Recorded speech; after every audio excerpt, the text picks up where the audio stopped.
गरुडगमन तव चरणकमलमिह मनसि लसतु मम नित्यम् गरुडगमन तव चरणकमलमिह मनसि लसतु मम नित्यम् मनसि लसतु मम नित्यम् ममता गुरुदेव ममता శుభోదయం పిల్లలు.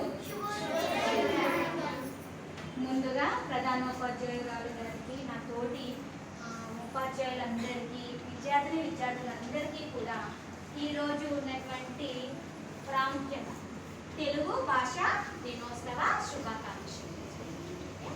ఈరోజు మనం జరుపుకుంటున్నటువంటి తెలుగు భాషా దినోత్సవానికి ఒక ముఖ్య కారణం అది ఏంటంటే, ఈరోజు మనము చదువుకుంటున్నటువంటి వ్యవహారిక భాష అయినటువంటి తెలుగు ఇంతకు ముందుకు గ్రాంధిక భాషలో ఉంది. ఆ గ్రాంధిక భాష నుంచి ప్రజెంట్ మనం చదువుకుంటున్నటువంటి వ్యవహారిక భాషలోకి తీసుకొచ్చినటువంటి మహానీయుడు మన గిడుగు వెంకట రామమూర్తి గారు. ఆయనకు సంబంధించినటువంటి కొన్ని అంశాలను నేను మీకు ఈరోజు చెప్తాను. అయితే ఈ యొక్క తెలుగు వ్యవహారిక భాషా దినోత్సవం ఏదైతే జరుపుకుంటున్నామో, ఈ వ్యవహారిక ఉద్యమానికి మూల పురుషుడిగా మనము గిడుగు రామమూర్తిని చెప్పుకుంటాం. ఆయన 1863వ సంవత్సరంలో శ్రీకాకుళం జిల్లాలోని పర్వతాలపేటలో జన్మించడం. ఆయన తల్లిదండ్రులు వెంకటమ్మ, వీరరాజు. చిన్నప్పటి నుంచి కూడా తెలుగు భాష అంటే అమితమైనటువంటి ఇష్టం. కాకపోతే అది ఎక్కువగా గ్రాంధిక భాషలో, మరి ఎక్కువగా గ్రాంధిక భాషలో ఉన్నట్లయితే పిల్లలు చదువుకోవడానికైనా అర్థం చేసుకోవడానికైనా ఇబ్బంది పడతారని మనం రోజు మాట్లాడుకునే భాషలోనే మన యొక్క తెలుగు పాటలు, పుస్తకాలు రాయాలి అనేసి, ప్రచురించాలి అని ప్రభుత్వంకి ఒక ఉద్యమం అనేది నడపడం జరిగింది. ఈయన చేసినటువంటి ఈ ఉద్యమానికి ఆయనకు కొంతమంది సహకరించారు. వాళ్ళు గురుజాడ అప్పారావు గారు, అదేవిధంగా ఏడ్స్ ఇలాంటి వాళ్ళతో కలిసి ఇతడి యొక్క ఉద్యమాన్ని ప్రారంభించారు. ఇతనికి కందుకూరి వీరేశలింగం పంతులు గారు కూడా సహకరించినట్లు మనకు చరిత్ర తెలుస్తుంది. ఇతడు భాషోపాధ్యాయుడిగా 30 సంవత్సరాల పాటు తన జీవితాన్ని కొనసాగించారు. అతడు చేసినటువంటి ఈ యొక్క ఉద్యమంతో పాటు అతడు సవరల గురించి, వాళ్ళకు భాషను తెలియజేయడం కోసము వాళ్ళకంటూ ఒక ప్రత్యేకంగా బడులను స్థాపించి వాళ్ళ కోసం పుస్తకాలను రచించి తన సొంత డబ్బులతోటి ఉపాధ్యాయులను ఏర్పాటు చేసి వాళ్ళకు చదువు చెప్పించడం కూడా జరిగింది. ఇతడు చేసిన కృషికి గాను ప్రభుత్వం అతనికి కొన్ని అవార్డులను కూడా అతనికి వచ్చినటువంటి అవార్డ్స్లలో కైజర్ ఏ హింద్ అనేటువంటిది ఒక ముఖ్యమైనదిగా మనము చెప్పుకోవచ్చు. అంతేకాకుండా కళా ప్రపూర్ణ అనేటువంటి బిరుదును కూడా అందించారు. అంతేకాకుండా ఇతడు ఈ ఉద్యమంతో పాటు తెలుగుకు సంబంధించినటువంటి గ్రాంధిక భాషలో ఉన్నటువంటి పుస్తకాలను తెలుగులోకి అనువదించి రాయడం కూడా జరిగింది. తన జీవితంలో అతడు ఎక్కువగా తెలుగు భాషకు ఎక్కువ ప్రాముఖ్యతనిస్తూ దాని అభివృద్ధికి పాటుపడడం జరిగింది. చివరిగా తను జనవరి 22వ తేదీన 1940వ సంవత్సరంలో పరమపదించడం.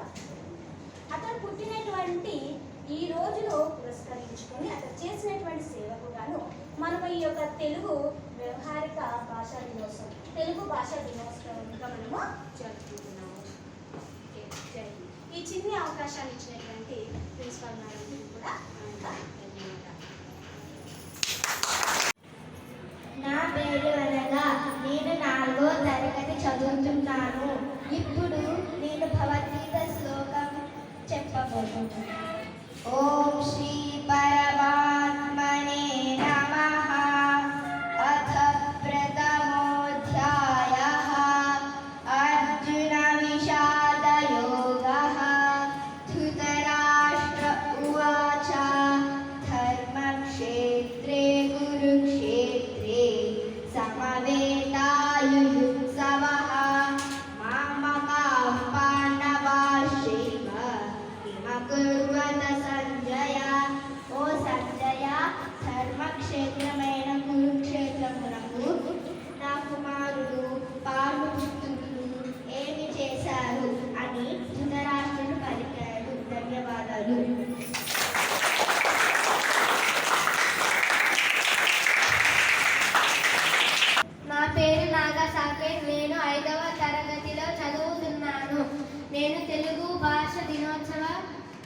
గురించి కొన్ని విషయాలు చెప్పబోతున్నాను. భాష ఏదైనా అది కన్న తల్లితో సమానం. మనం తల్లిని ఎంత గౌరవిస్తామో మన భాషను కూడా అంతే గౌరవించాలి. తెలుగు అనేది ద్రావిడ భాషల కుటుంబానికి చెందిన భాష. తెలుగు భాషను ఎక్కువగా ఆంధ్ర మరియు తెలంగాణలో మాట్లాడుతారు.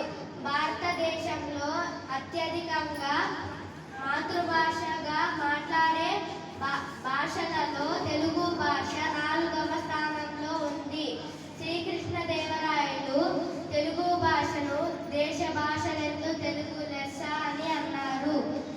తెలుగు భాషలో గొప్పవాళ్ళు రాసిన రచనలు, కవితలు, పద్యాలు, కథలు చాలా ఉన్నాయి. మన భాషలో గొప్ప గీతాలు మహాభారతం, రామాయణం, భాగవతం ఇలా మరెన్నో ఉన్నాయి. తెలుగు భాష గురించి ఎంత చెప్పుకున్నా తక్కువే. తెలుగు భాషని గౌరవించండి. ధన్యవాదాలు.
అందరికీ శుభోదయం. నా పేరు నైనిక. నేను 9వ తరగతి చదువుతున్నాను. ఈరోజు అందరికీ తెలుగు భాషా దినోత్సవ శుభాకాంక్షలను తెలియజేస్తున్నాను. ఇందుకు నేను ఒక పద్యాన్ని చెప్పబోతున్నాను. భూపతి కాత్మ బుద్ధి మదిం పుట్టని చోట ప్రధానులెంత ప్రజ్ఞా పరిపూర్ణులైన కొనసాగదు కార్యము. కార్యదక్షుల యోపిన ద్రోణ భీష్మ కృప యోధులనేకులు కూడిన కౌరవ క్షమాపతి కార్యమేమైన జాలిరీ చేయగవారు భాస్కర. ఈ పద్యం భావం: ఓ సూర్య భగవానుడా, రాజుకు పనిచేయాలని మనస్తత్వం లేనప్పుడు ప్రధానులకు ఎంత జ్ఞానం ఉన్నా కూడా వారక్కడ ఏం చేయలేరు, కార్యాన్ని సాధించలేరు. ఎలాగైతే దుర్యోధనుడుకు పాండవులతో యుద్ధంని గెలవాలనున్నా అక్కడ ఎంతమంది వీరులు ఉన్నా కూడా ద్రోణాచార్యుల వారు, భీష్ములు, కృపాచార్యులు వీరందరూ ఉన్నా కూడా అది న్యాయం కాదు కాబట్టి వారు ఆ కార్యాన్ని సఫలం చేయలేకపోయారు. మరొకసారి అందరికీ తెలుగు భాషా దినోత్సవ శుభాకాంక్షలు. ధన్యవాదాలు.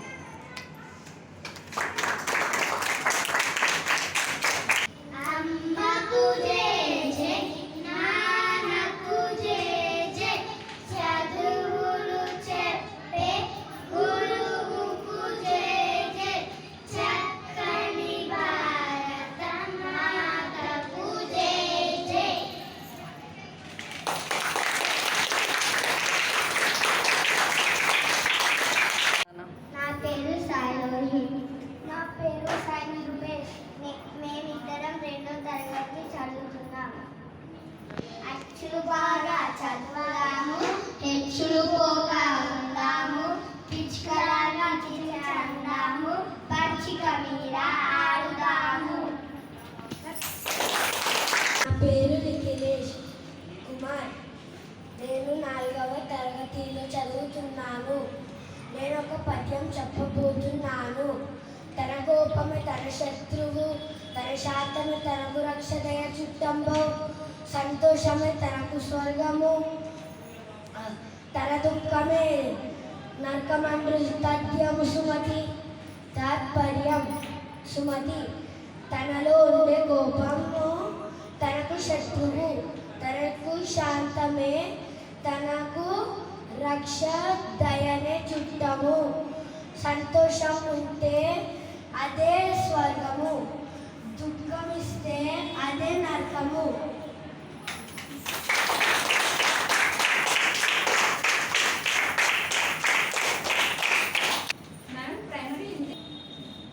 నా పేరు జయశంకర్. నేను 4వ తరగతి చదువుతున్నాను.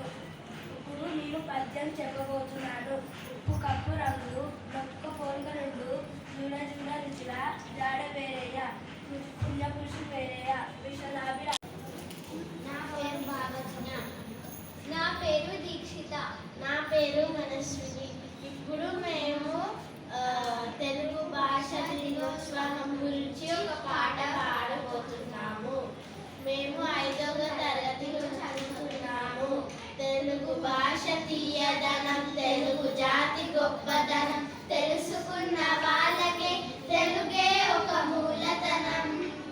తల్లిదండ్రి నేర్పినట్టు మాతృభాషరా, రేపు మర్చిపోతే వాళ్ళని నువ్వు మరచినట్టురా, ఇది మరవబోకురా. తెలుగు భాష తీయదనం, తెలుగు జాతి గొప్పతనం, తెలుసుకున్న వాళ్ళకి తెలుగే ఒక మూలతనం. తల్లిదండ్రి నేర్పినట్టు మాతృభాషరా, ఇది మర్చిపోతే వాళ్ళని నువ్వు మరచినట్టురా, ఇది మరవబోకురా. ధన్యవాదాలు. నా పేరు కృషిక. నేను 4వ తరగతిలో చదువుతున్నాను. నేను పద్యం చెప్పబోతున్నాను. ఉపకారికి ఉపకారము విపరీతము కాదు సేయ విపరింపంగా, నపకారికి ఉపకారము జపమెన్నక సేయువాడు నేర్పని సుమతి. తాత్పర్యం సుమతి, మనకు మంచి చేసిన వాడికి మేలు చేయడం గొప్పదనం కాదు, మనకు కీడు చేసిన వాడికి మేలు చేయడం గొప్పదనం. ధన్యవాదాలు.